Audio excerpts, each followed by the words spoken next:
শুক্রবার বা জুমার দিন, এই দিন সম্পর্কে কোরআন এবং হাদিস থেকে ঘেটে আমরা 14টা আমলের কথা একটা লম্বা বড় ভিডিওতে বলেছি।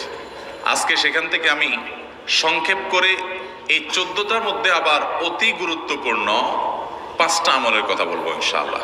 নাম্বার 1, সবচেয়ে বেশি যেটা করতে হবে পরিমাণে জুমার দিন, জুমার রাত, বৃহস্পতিবার সন্ধ্যা থেকে নিয়ে শুক্রবার সন্ধ্যার আগ পর্যন্ত পরিমাণে সবচাইতে বেশি করতে হবে যে আমলটা, সেটা হলো দুরূদ শরীফের আমল।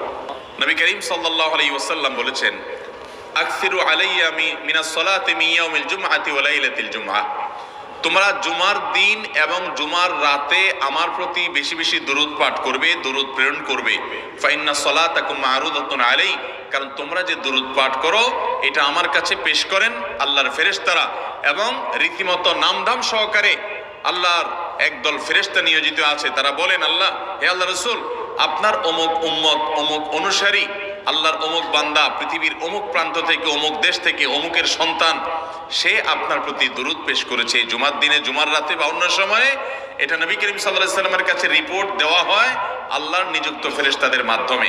এই জন্য শুক্রবার এবং শুক্রবার দিন এবং রাত, অর্থাৎ বৃহস্পতিবার সন্ধ্যা থেকে নিয়ে শুক্রবার সন্ধ্যা পর্যন্ত। নাম্বার 2, জুমার দিন উপলক্ষে অন্য যে কোনো দিনের চাইতে জুমার দিন অর্থাৎ শুক্রবারের ফজর নামাজ পুরুষরা মসজিদে জামাতের সাথে পড়বেন, জামাতের সাথে পড়ার নিয়ত করবেন পাক্কা। কারণ অন্য যে কোনো দিনের ফজর নামাজ না, শুধুমাত্র যত নামাজ আছে, নবী করিম সাল্লাল্লাহু আলাইহি ওয়াসাল্লাম বলেছেন, আফদালুস সালাওয়াতে ইনদাল্লাহ, আল্লাহর কাছে দুনিয়ার সব নামাজের মধ্যে 5 ওয়াক্ত সাধারণ নামাজগুলোর মধ্যে সবচেয়ে উত্তম নামাজ হলো সালাতুল ফজরে মাআল জামাআতে ইয়াউমাল জুমআহ, জুমার দিন ফজরের নামাজ জামাতের সাথে আদায় করা হলো যত নামাজ আছে এর মধ্যে সবচেয়ে শ্রেষ্ঠ নামাজ। ভাইরা আমার, প্রত্যেক বৃহস্পতিবার আসলে সন্ধ্যার সময় প্রতিজ্ঞা করব, সপ্তাহের অন্য দিন যদি আমার ত্রুটি বিচ্যুতি হয়ও আমি সেটাকে কারেকশন করার চেষ্টা করব, কিন্তু শুক্রবার ফজরটা পুরুষ হিসাবে আমি জামাতের সাথে পড়বই পড়বো। তার জন্য রাতে আগে আগে শোবো, ডাবল ট্রিপল অ্যালার্ম দিয়ে শোবো, অন্য নামাজি বন্ধুকে বলবো ফোন দিয়ে ডেকে দিবি, একে অন্যের সহযোগিতা করব, কিন্তু ফজরের নামাজ জুমার দিন ছাড়বো না ইনশাআল্লাহ। 3 নম্বর আমল হলো সূরা কাহাফ পড়বো। যারা কোরআন পড়তে পারেন না তারা শুনবেন, আর যারা পড়তে পারেন তারা নিজে পড়বেন। সূরা কাহাফ যদি জুমার দিন কেউ পড়ে, নবী করিম সাল্লাল্লাহু আলাইহি ওয়াসাল্লাম বলেছেন, এই সূরাটা তার জন্য নূর হবে, নূর, আলো আল্লাহর তরফ থেকে। কিয়ামতের ময়দানে ভয়াবহ গুটগুটে অন্ধকার হবে। কিয়ামতের একটা ভয়াবহ শাস্তি হলো অন্ধকারের শাস্তি। ভাইরা আমার, অন্ধকারের শাস্তি মানে এমন ভয়াবহ অন্ধকার হবে যে দুনিয়ার অন্ধকারের সাথে কোনো তুলনাযোগ্য নয়। সেই ভয়াবহ অন্ধকারে কিছু আমল আছে যে আমলগুলো মানুষের ওই অন্ধকারের মধ্যে আলোর কাজ দিবে। এর মধ্যে একটা হলো এই সূরা কাহাফ। অন্য অনেক উলামা ইকরাম বলেছেন, এর ব্যাখ্যা হলো সূরা কাহাফ যদি কেউ এক বৃহস্পতিবারে পড়ে, পরের বৃহস্পতিবার পর্যন্ত, এক শুক্রবারে যদি পড়ে, পরের শুক্রবার আগ পর্যন্ত পুরো সপ্তাহব্যাপী তার ভিতরে নূর, ঈমানের নূর, তাকওয়ার নূর, ইলমের নূর, আমলের নূর, ভালো মানুষ হওয়ার নূর তার ভিতরে আল্লাহ তাআলা সৃষ্টি করে দিবেন। তো নবী সাল্লাল্লাহু আলাইহি ওয়াসাল্লাম বলেছেন, সূরা কাহাফের প্রথম 10 আয়াত যদি কেউ মুখস্থ করে, তো এই ব্যক্তিকে আল্লাহ রাব্বুল আলামিন এবং যদি তেলাওয়াত করে, এই ব্যক্তিকে আমলের মাধ্যমে দাজ্জালের ফিতনা থেকে আল্লাহ বাঁচিয়ে রাখবেন। অতএব জুমার দিন প্রত্যেক শুক্রবারে সূরা কাহাফ পড়বো তো ইনশাআল্লাহ।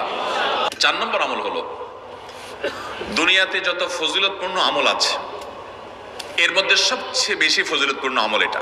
খুব সহজ আমলটা, খুব সহজ, প্রত্যেক শুক্রবার আমরা এটা করতে পারি।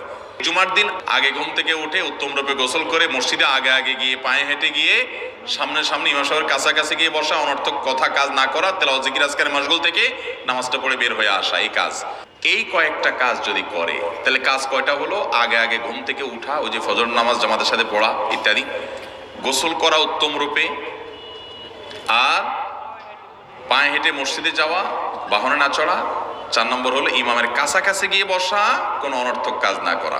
এই 4টা কাজ যদি কেউ জুমার দিনে করে, নবী করিম সাল্লাল্লাহু আলাইহি ওয়াসাল্লাম বলেছেন, ওই ব্যক্তি বাসা থেকে মসজিদ পর্যন্ত যে আসলো, যতগুলো পা ফেলবে, যতগুলো স্টেপ ফেলবে, যতগুলো কদম দিবে, প্রতিটা কদমের বিনিময়ে আল্লাহ রাব্বুল আলামিন তার অ্যাকাউন্টে, তার আমল নামাতে 1 বছর রাত জেগে, সারা রাত জেগে তাহাজ্জুদ নামাজ পড়লে এবং 1 বছর সারা দিন, প্রত্যেকটা দিন পুরা বছর জুড়ে নফল রোজা রাখলে যে পরিমাণ সওয়াব পাইতো, এক বছর নফল রোজা, এক বছর রাতভর জেগে তাহাজ্জুদের নামাজ পড়ার সওয়াব মাত্র একটা কদম ফেলার বিনিময়ে দিবেন। চেষ্টা করব না ইনশাআল্লাহ। 5 নম্বর এবং সর্বশেষ আমল হলো, জুমার দিনে একটা সময় আছে দোয়া কবুল হয়। দোয়া কবুলের যে সময়গুলো আছে এর ভিতরে অত্যন্ত ইম্পর্টেন্ট একটা সময় হলো জুমার দিন। শুক্রবারের একটা সময় সম্পর্কে নবী সাল্লাল্লাহু আলাইহি ওয়াসাল্লাম বলেছেন যে একটা সময় আছে শুক্রবারের, এই সময়ে বান্দা কোনো দোয়া করলে আল্লাহ তাআলা ফিরিয়ে দেন না, কবুল করেন। কিন্তু সময়টা যে ঠিক কখন এটা হাদিসে নবী সাল্লাল্লাহু আলাইহি ওয়াসাল্লাম বলেন না, যাতে করে হয়তো আমরা সারা দিনেরই কম বেশি দোয়ার চেষ্টা করি।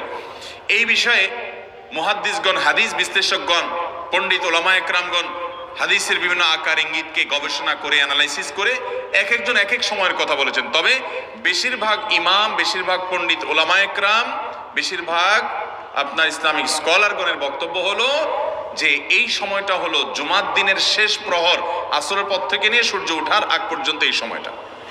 আমাদের আল্লাহর দিকে মনোনিবেশ করতে হবে দোয়ার জন্য বেশি বেশি। তাহলে শুক্রবারে 5 নম্বর আমল হলো বেশি বেশি কি করবো ইনশাআল্লাহ, দোয়া। বেশি বেশি দোয়া করবেন, উঠতে বসতে চলতে ফিরতে। বিশেষভাবে সূর্য ডুবার আগের যে সময়টা শুক্রবার, অর্থাৎ দিনের শেষ সময়টা, বিশেষভাবে আল্লাহ তাআলার কাছে দোয়া করো। ঠিক আছে তো ইনশাআল্লাহ? কয়টা আমল বললাম? আমল করবো তো ইনশাআল্লাহ?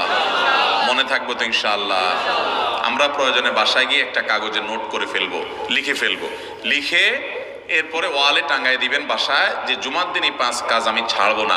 আপনি যদি মনেও না থাকে, আপনার যদি ভুলেও যান, আপনি এই কাগজ আপনাকে মনে করাবে ইনশাআল্লাহ। বাসায় ফ্যামিলির লোকদের সাথে শেয়ার করবেন, জুমার দিন হুজুর বলেছেন, আমি একটু আমার মন থেকে বলিনি, এগুলো সব কোরআন হাদিসের কথা বলেছি আপনাদেরকে।